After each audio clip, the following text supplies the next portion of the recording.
Moin und hallo. Moin. Wir begrüßen euch aus Rendsburg. Wir sind heute bei dem Wohnmobilhändler Spann und es gibt von Detlefs den Globus i1. Ein voll integriertes Wohnmobil, unter 6 Meter Länge. Macht mich das glücklich? Den nehmen wir heute unter die Lupe. Viel Spaß dabei. Viel Spaß. Sieht er nicht knuffig aus? Macht doch seinem Namen alle Ehre. Sieht doch aus wie ein kleiner Reisebus. Richtig große Linerspiegel. Einfüllstützen für den Dieseltank, darunter für AdBlue. Hier könnt ihr euer Frischwasser auffüllen. Der Kassettenschacht für die Toilette. Stauraum. Stauraum. Garage. Die Garagentür könnt ihr ganz rumklappen und dann fixieren. Der Gaskasten für 2x11 Kilo. Stauraum. Was ich mir noch wünschen würde, das ist eine Beleuchtung für die Garage auf der Fahrerseite. Die finde ich hier nicht. Ja, da siehst du noch an der Wand Verzurösen und hier. Ja, hier ist auch nochmal eine Zurschiene mit Verzurösen. Dieser Holzkasten verkleidet das Fahrgestell des Fiat Ducato. Deshalb dieses Gebilde hier vorne. Ne? Ja. Der schränkt natürlich deine Ladefläche wieder ein. Die Garage ist ja eine abgesenkte Garage. Ne? Genau. Heckabsenkung. Ich dachte erst, die Klappen wären gleich groß, das sah so aus, aber ich sehe gerade hier, haben wir doch eine andere Höhe. Die Kante ist höher, ja. Genau. Die Ladekante. Ja, bei dir haben wir 1 Meter mal 75 und hier 95 mal 80. Die Garage ist mit einer 230 Volt Steckdose ausgestattet und beheizt. Ne? Da ist der Heizungsausströmer. Die Kurbel, die Markisenkurbel hat einen sicheren Platz am Heck gefunden. Genau. Ich mach mal zu. Die Heizung sitzt nämlich hier. Da haben wir die Gasheizung. Ach, deshalb ist auch in der Garage hier eine Holztafel an der Wand, die du abschrauben kannst. Da kommst du dann an die Heizung dran. Guck Genau. mal. Hier, siehst du das? Die Holzverkleidung. Genau. Detlefs hat den Globus mit Rahmenfenstern versehen. Die Seitenwände, das Heck und das Dach sind GFK beschichtet, also hagelresistent. Das spart auch Geld in der Versicherung. Strom, Landeinspeisung. Anschluss, genau. Und Oh, Außengas. Außengassteckdose. Na, und hier seht ihr schon den Kühlschrank und jetzt gehen wir rein. Und sofort ist mir aufgefallen, dass diese Tür nicht beige oder Eierschalfarben ist von außen, sondern dunkelgrau. Also auch im geöffneten Zustand ganz schick. Da haben sich die Designer auf das Architektengrau eingelassen. Genau, genau. Darüber gibt es eine Markise und eine Außenbeleuchtung. Warte mal. Ja, die ist es. Aber das sieht doch irgendwie schick aus. Ist Kunststoff, klare Sache. Aber in dunkelgrau sieht das unten hier so ein bisschen etwas heller abgesetzt. Das sieht doch irgendwie gleich schicker aus, finde ich. Ja, es hat nicht Ne? dieses Creme-Beige, ne? Diesen Ja, Old-Style. ja, passt doch hier gleich auch zu der Ja. Spritzgeschichte in der Küche. Und hier nochmal der dunkelgraue Streifen. Also das finde ich schon gar nicht schlecht. Das hat was. Oberschränke, Küche. Genau, was bietet der Wagen? Das ist doch jetzt interessant. Wunderbar. Mit Einlegeboden, die kannst du auch rausnehmen. Also für deine höheren Kannen oder sonst Ja, die haben auch irgendwas. eine leichte Kante, da fällt es nicht Ja, leicht runter. genau, genau. Und pass auf. Ich mach's mal ein bisschen. Nee, Moment, ich muss das unterschiedlich machen. 1, 2, pass auf. Wow, so close der Ich Aufstieg. liebe sowas, ne? Tschung. Wumm. Da ist Wumms hinter. Genau. 2 Flammenherd. Genau, mit Piezo-Zündung. Das reicht völlig aus. Schönes, großes, rundes Waschbecken. Und auch tief. Und Wie sieht es denn mit dem Auslauf? Ja. Der ist groß. der ist gut. Der ist groß, ne? Ja.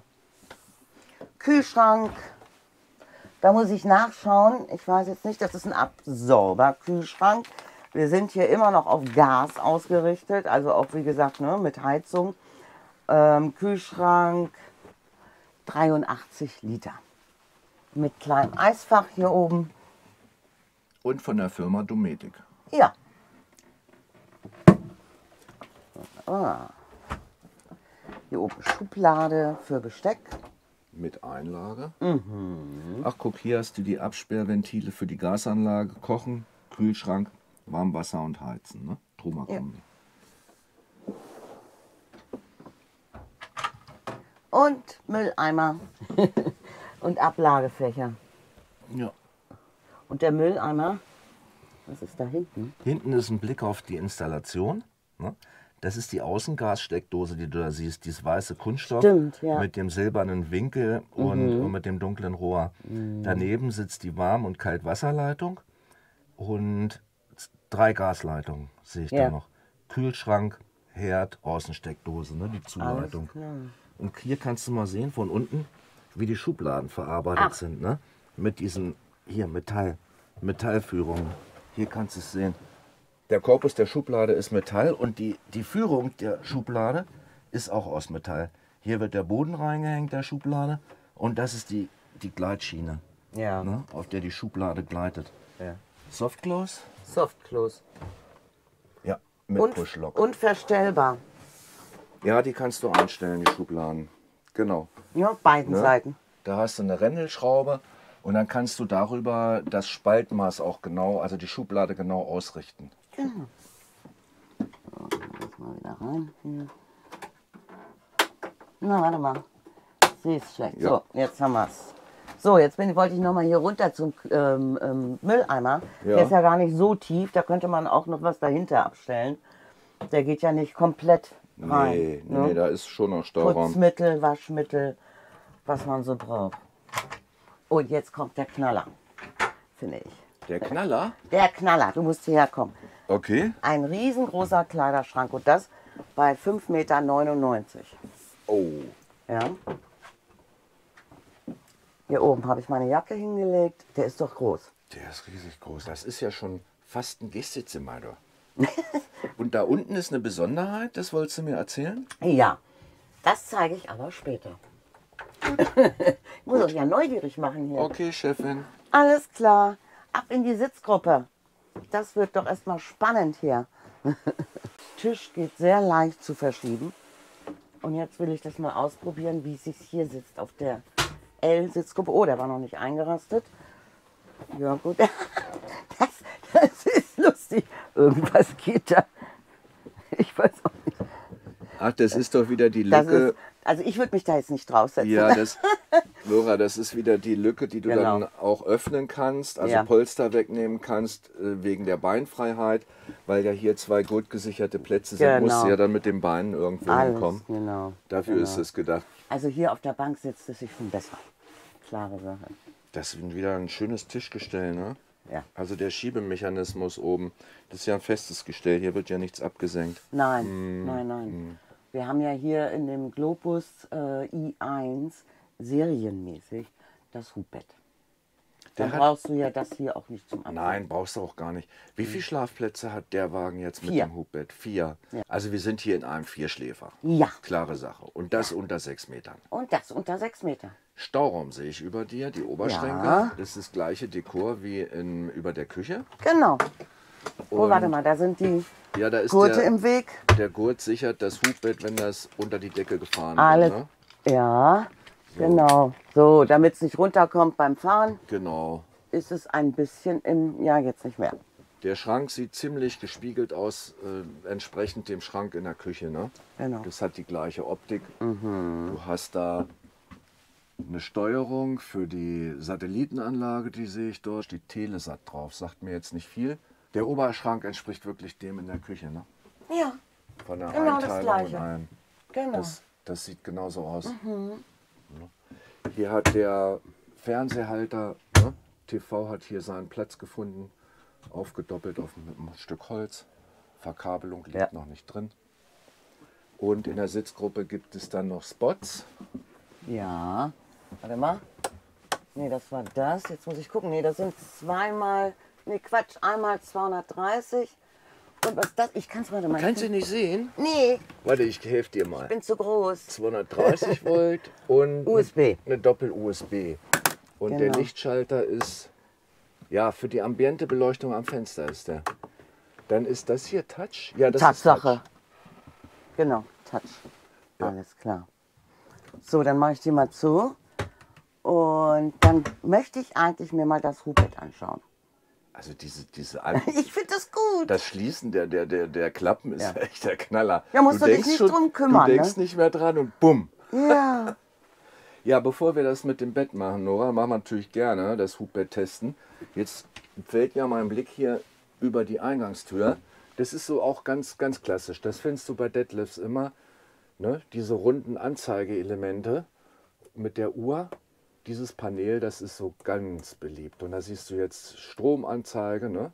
Wie viel Strom vorne, Fahrzeugbatterie, Aufbaubatterie. Hier hast du die Stände von Frisch- und Abwasser. Frischwasser ist leer, da macht er Blinke, Blinke. Ne? Du sollst mal wieder Frischwasser tanken. Und hier hast du die Anzeige Landstromeinspeisung 12 Volt. Und wenn ich da drücke, dann wird es dunkel im Wagen. Aber Das am ist Eingang der, leuchtet es immer. das ist der Hauptschalter, ne? Ja. Für die Bordelektrik. Und das Licht, das jetzt da oben brennt, das ist euer Einstiegslicht.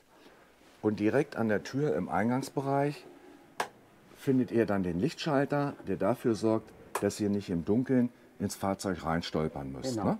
Ja. Das ist die Grundbeleuchtung. Ja. Und wenn wir dann im Fahrzeug drin sind, können wir den Hauptschalter drücken und zack, geht Es die werde ganze Licht. Fahrzeugbeleuchtung und die ganze Fahrzeugelektrik des Aufbaus wieder an. Natürlich gibt es an der Eingangstür auch ein Mückenplissé, keine Frage. Hier oben sind wir noch gar nicht ganz durch. Das ist das Steuerelement für die Truma Kombi-Heizung. Hier könnt ihr verschiedene Einstellungen vornehmen, die Temperatur regeln, auch für das Warmwasser. Und das hier rechts ist ein Umschalt, das ist für die Gasflaschenanlage, damit ihr, wenn eine Flasche leer ist, auf die zweite Flasche umschalten könnt. Das macht die sogar automatisch. Das ist die Duo C von Truma. Das ist ja für mich immer wieder ungewohnt, im Vollintegrierten zu sitzen. Ihr habt hier vorne Schiebefenster. Ui. Ja, eine Einstiegstür gibt es nur beim Fahrer. Genau, das hatte ich ja vorhin schon Ja. gesagt. Dann kann man hier verdunkeln über das ganze Fenster. Ja, das sieht so ein bisschen wackelig aus, wenn ich ehrlich bin, die Verdunkelung da. mit das Plissé. also ich stehe sowieso auf Kriegsfuß Ja, mit und diesen bei Faltverdunklungen. unserem Remi ist heute auch was abgebrochen Genau, vorne im gleich Fahrerhaus. auf der Beifahrerseite. Das ist so Plaste-Elaste. Guck. Oh, das ist eine große Luke. Ja, ja, Kurbeldach. Kurbeldachluke. Genau, Die ist schön. ja, ja, die ist groß. Die ist wirklich Ne? schön. Hier, guck mal, wir haben das überall, ne? Diese ich sage immer Papierrollos, Ja, Plissé, Plissés. Verdunkelung. Ja. Jetzt Du hab- hast natürlich einen Mordsraumgewinn, ne? Ja. Beim Vollintegrierten. Das ist ja riesig da, wo du sitzt. Du hast ja nicht diese kleinen Fahrerhäuser Ja, ja. wie beim Fiat oder Sprinter Ja, oder der ist was weiß natürlich ich. breiter um eine ganze Ecke. Da kannst du total erkennen, dass du das Stück, was Nora jetzt zeigt, das ist ja der Gewinn in der Breite bei einem Vollintegrierten. Genau, Und das ist richtig viel. Und dann, was du ja auch hast, Nora, die Frontscheibe sitzt ja viel weiter vorne. genau. Und dadurch gewinnst du diese ganze Ablagefläche da vorne. Ja. Ne? Ja. Da kannst du einen Kräuterzuchtgarten anlegen, ne? Oder dein Oder- kleines Hündchen. Oder deine Haustiere ablegen. Genau, hatte ich auch den Gedanken. Jetzt möchte ich mal ausprobieren, wie ich an diese Verdunklung da vorne komme. Das ist ja doch immer eine ganz schöne Strecke. Doch komme ich gut dran. Also wenn ich die Sitze nach vorne hier, oh, das ist auch so wackelig. Ja, du musst das oben ein bisschen führen, glaube ich. Ja, Es hing fest, ja. So einmal. Aber es ist doch blöd, dann bleibst du hier. So, und zack. Jo. Alles klar. Ich hab's geschafft. guck mal, du kannst dich da vorne noch hinterm Sitz verstecken, so viel Platz ist da. Guck mal, das ist ja echt der Knaller. Ja gut, wenn du stehst, kannst du auch wunderbar deine nassen Schuhe, ne? Das machen wir ja auch gerne Ja, nach im vorne, Fahrerhaus, die Schuhe abstellen. Nora, aber das Fahrzeug ist sowas von kompakt und auf der anderen Seite ein Raumwunder, ja? Ja. Das ist unglaublich. Ja. So, Hubbett. Hubbett. Da erinnere ich mich bei Vollintegrierten, muss man die Lehne nach voll vorne klappen. Genau. Genau. Das hatte ich nämlich mal irgendwann vergessen. Du kannst da So auch gut nebenstehen. Der Gang ist ja breiter, ne, als Ja. beim Kastenwagen oder beim Fiat-Chassis. Der ist schon ganz hinten. So, Aha, warte mal. der ist schon ganz... Ja, So. Und noch ein jetzt. bisschen. Du hast noch Luft, Nora. Echt? Du kannst noch weiter bis zum Tisch. Wo ist das Ding? Geht der nicht? Nee, geht nicht. Jetzt. Oh, Entschuldigung. Geht weiter. Der geht schon weiter. So, Damit, guck mal, jetzt ist ja auch symmetrisch, ne, die beiden Sitze. alles klar. So, gib mir das Hubbett. Ja. Einmal entschnallen und jetzt runterziehen. Also mechanisch. Ja. Du musst doch vorne verdunkeln. Ich muss vorher verdunkeln. Ich komme mit dem Hubbett kurz gegen Ja, das. es streift am Rollo vorne, am Verdunkelungsrollo. Mhm. So, Ja, das ist dein unteres Ziel ist erreicht. alles klar. Das siehst du auch, weil hier, guck mal, hier ist so ein Punkt. Hier kann man so einen Punkt erkennen. genau. Das dient dazu, dass das Bett nicht wackelt, ne? Alles Hier. klar. Das ist jetzt super fest. Du bist unten, ja. Ja gut, Leiter, die war jetzt drin. Ich denke mal, dann soll das auch so sein. Ihr könnt hier oben verdunkeln mit dem Vorhang, also in den Raum hinein. Habt eine Bügeldachluke zur Belüftung. Keiner kann euch reinschauen. Bettenmaß gebe ich mal jetzt durch. Das ist das Gut, jetzt Siebte. hast du natürlich ein bisschen Sitzplätze verbaut, so möchte ich es formulieren. Jetzt bleibt dir die Sitzbank hier über, die bleibt dir erhalten. Ich überlege gerade, wie das ist, wenn du das ein Fahrzeug mit 4 Personen nutzt. Dann, ja gut, dann würden die Kinder vielleicht hinten schlafen und die Eltern vorne. Je nachdem, wer länger aufbleibt abends, ne? Ich würde es umgekehrt machen. Wir haben oben eine Länge, außer es sind kleine Eltern, von 1,85 mal 1,50. Okay, okay. Hinten haben wir eine Bettenlänge von 2 Meter und eine Breite von 1,45. Also das Bett hinten ist länger. Ja. Klar, klare Sache. Also wir würden da reinpassen, Ja. klar. Aber das hat was. Also ich finde, das ist ganz schön stabil. Das Ja. Einzige, was mich irritiert, ist das mit dem Verdunklungsrollo am Anfang ein bisschen. Da, Ja, das ist so touchiert ganz da, leicht. siehst du, ne? Ja, ja, jetzt wackelt es auch. Na? Ja, ich habe es ganz leicht gesehen, ja. So, jetzt bin ich ganz oben. Jetzt fixiere ich das für die Fahrt und kann die Sitze wieder hoch machen. Ja. Deswegen ist es ein bisschen dicht. Hatte ich eben auch das Problem oben beim Verdunkeln. Es hakte da. Weißt du, was ich meine? Ja, weil da nicht so viel Platz ist, ne? Das Ja, ist etwas eng. etwas eng. Ja. Gut, du musst ja irgendwie alles miteinander unter einen Hut bekommen, ne? Ja, genau.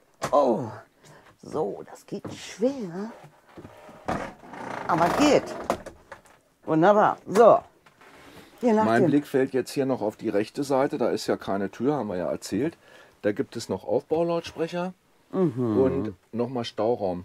Da unten ist nämlich der alte Fiat-Einstieg, der ist erhalten geblieben.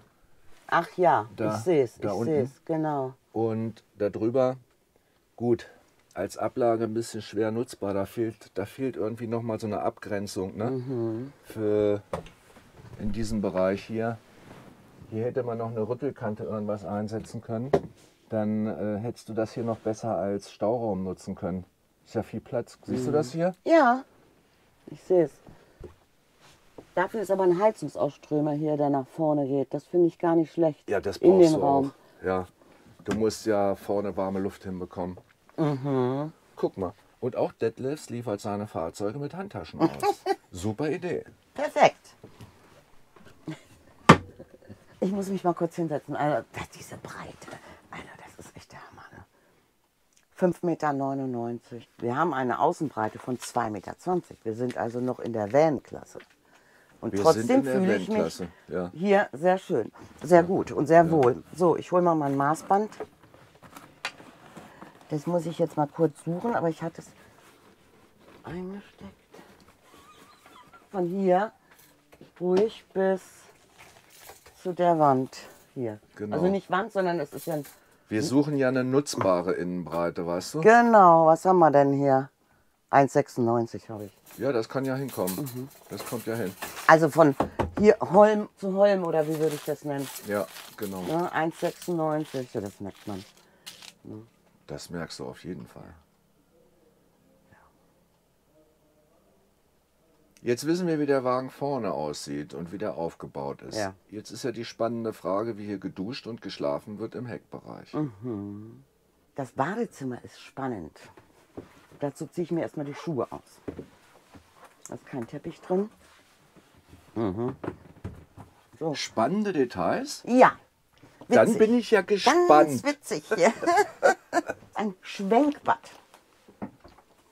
Und das Witzige ist, ich bin hier reingekommen, dachte erstmal, es gibt hier kein Fenster. Kein Ja. Fenster zum Lüften. Habe erstmal nur den Belüftungspilz gesehen. Hier oben. Ja, Lüfterpilz, das ist die Zwangsbelüftung. Oder Ne? Zwangsbelüftung. So. Und wenn du duschen möchtest, also erstmal fühle ich mich in dem Bad ziemlich wohl.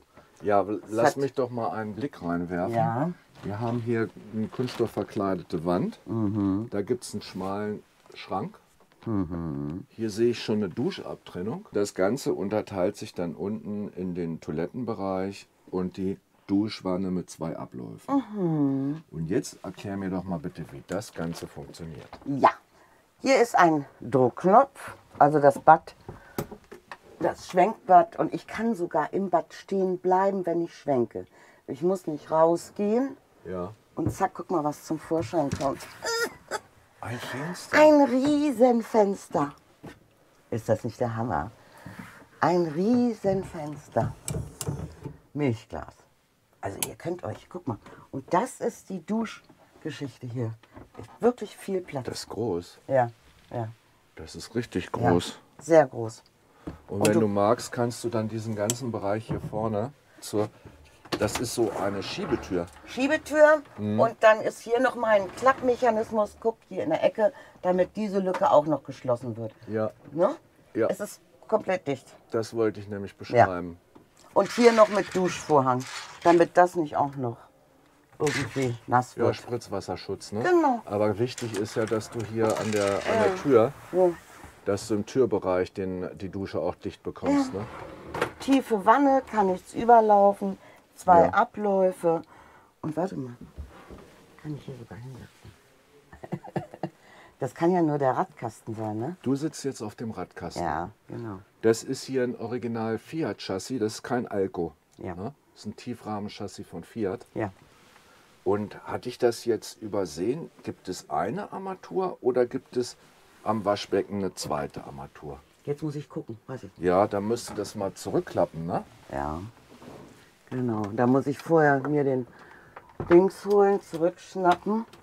Nein, Also es gibt eine Armatur eine Armatur. und die ist gleichzeitig zum Duschen und zum Händewaschen fürs Waschbecken.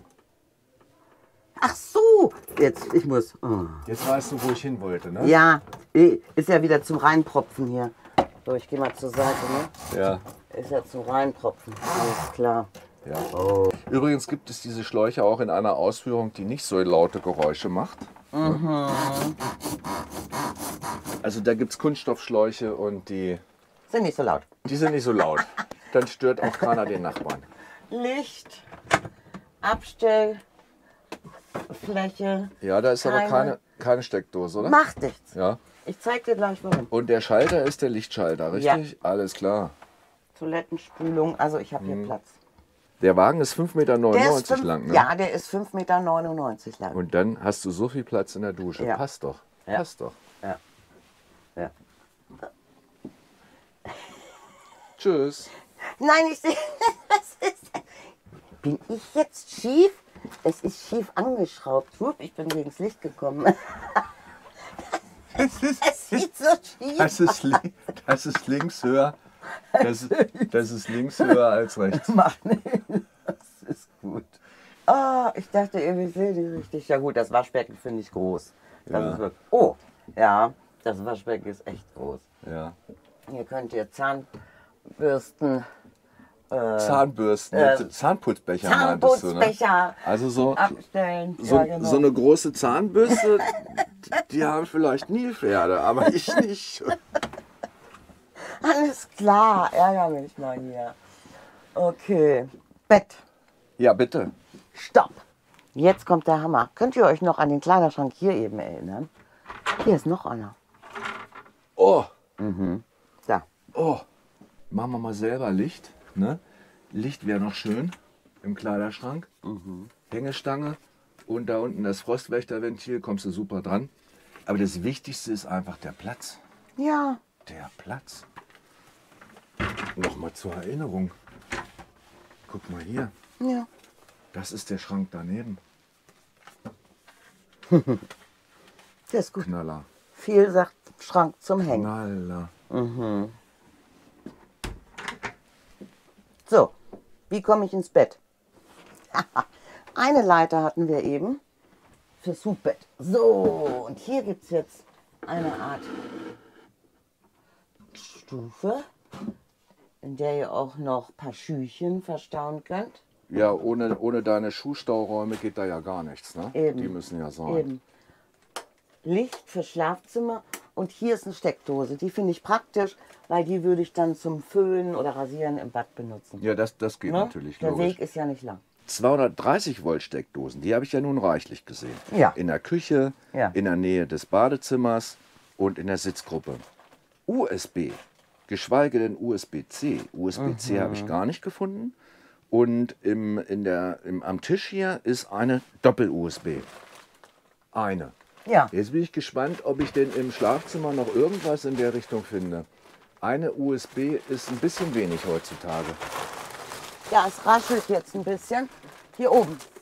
Ha, Doppel-USB und 230. Na, bitte. Dann bin ich ja auch schon wieder ruhig. Genau. Also Ablagen Ablage, Über über den Fenstern. Genau. Bügeldachluke. Und hier noch 2 Oberschränke, die sehr groß sind. So, jetzt lege ich mich mal hin. Ich hatte ja schon gesagt, 1,45 breit mal 2 Meter lang. Ja, das ist natürlich eine schöne Länge mehr. Ja, für einen Querschläfer. Auf jeden Fall. Ach so, und hier habe ich wieder die Ja. Push-Wände. Und viel Fenster, gut zum Querlüften. Ganz wichtig. Du bist ja doch so ein bisschen abgeteilt hinten mit deinem Schlafbereich. Ja. Da musst du Luft reinbekommen, ne? Gerade bei warmen Außentemperaturen. Genau. Warum werden Vorhänge immer so ein bisschen so kurz gemacht? Das ist, na gut, gerade so. Ne? Ach, Okay. Gottchen. Okay. Oh, hätte ein bisschen größer sein können. Ja, Das Stoff. vor allen Dingen, weil jetzt kannst du nämlich hier unten auf den Lattenrost schauen. Ne? Also wenn man hier nochmal 20 cm Stoff geben würde, dann könnte man auch den Lattenrost unten verdecken. Ich sehe nämlich einen Lattenrost. Ja, ich halte. Da unten ist er. Ne? Zweigeteilt. Ja. Ach du meine Güte, hier ist ja nochmal Stauraum. Ja. Halleluja. Ja. Hätte ich dir noch gezeigt. Aber wo ich hier möchte noch mal zum Vorhang kommen. Ich weiß auch nicht, aber das beobachte ich nun in vielen Wohnmobilen. Da wird es immer gespart an Gardinenstangen und am Gardinenstoff. Ja. Alles klar. So, wie war denn das hier? Druckknopf. Haben wir irgendwas vergessen? Nee, wir haben alles. Nein, Bett. was ich noch nicht gefunden habe, ich habe da zwar eine Vermutung, das ist die Aufbaubatterie und der Frischwassertank. Der Frischwassertank ist unter der Sitzbank. Kommen wir nicht dran? Da haben wir nämlich draußen den Einfüllstutzen gesehen. Genau. Und die Aufbaubatterie habe ich jetzt auch nicht so sehen können. Die wird irgendwo verbaut sein. Ich schaue aber auch gerne noch mal vorne unter den Fahrersitz. Das ist ja auch so eine beliebte Stelle. Und unter dem Beifahrersitz. Genau. Heizung hatten wir ja hier. Heizung ist im Heck verbaut. Genau. Umgekehrt fände ich es besser. Wasser im Heck und die Heizung in der Sitzbank. Aber es ist ja auch ein vollintegrierter. Der müsste vorne ja gut gedämmt sein, Ja. ne? Im Fahrerhausbereich. Und die Wege sind nicht so weit. Nee, bei 6 Metern nicht. Das stimmt. Wo wir gerade über dieses Thema sprechen. Hast du denn eigentlich, wir haben ja jetzt gelernt, der Wagen ist ja kunststoffbeschichtet, Ja. außen. Ja. Und da interessiert mich natürlich auch Hagelresistenz, klar. Wie sieht es denn mit den Wandstärken aus? Habe ich. Oh, da bin ich neugierig. Dann machen wir doch gleich die ganzen Daten und Fakten, würde ich mal sagen. Also eine Innenstehhöhe von 1,98 Meter. Außenlänge haben wir jetzt schon ein paar Mal gesagt, 5,99 Meter Breite, 2,20 Meter Außenhöhe, 2,81 Meter.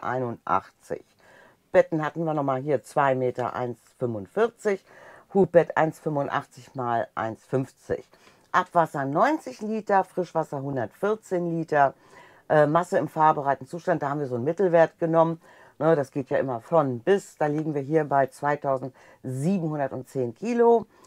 Wandstärke 34 mm, Dach 35 und der Boden 49. Der Wagen hat ja eine ziemlich gehobene Ausstattung hier.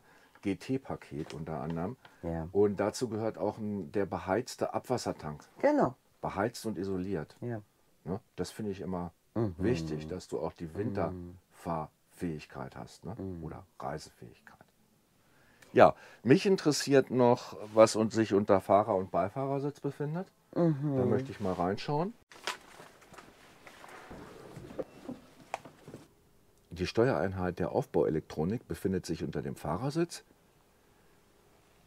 Verbaut ist von Schaut der Elektroblock und dort befinden sich auch die Sicherungen.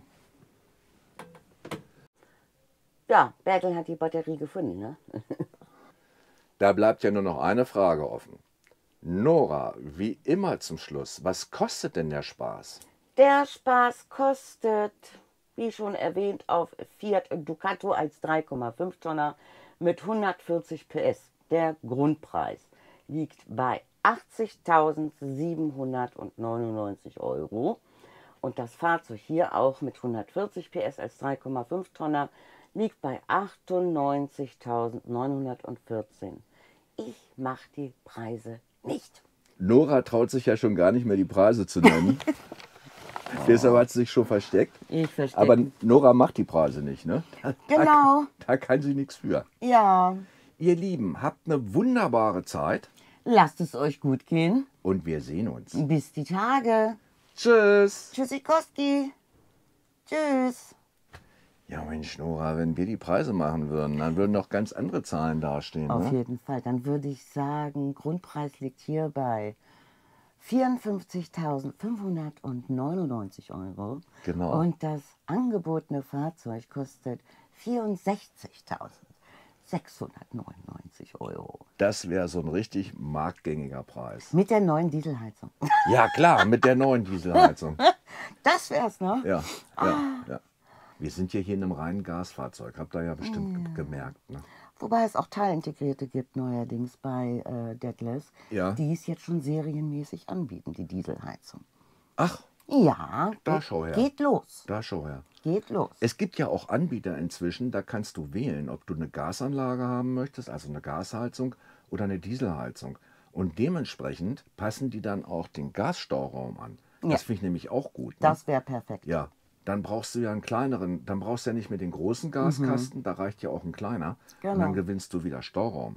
Und für jeden was dabei. Die einen Genau. wollen die Gasheizung, die Genau. anderen Dieselheizung. Es gibt ja auch reichlich Camper, die hassen die Dieselheizung. Aber wirklich, die würden nie eine Dieselheizung nehmen. Insofern, wenn du beide Möglichkeiten hättest und die Wahl als Option, ne, das wäre cool. So, genug der Worte, bis die Tage. Tschüss. Tschüss.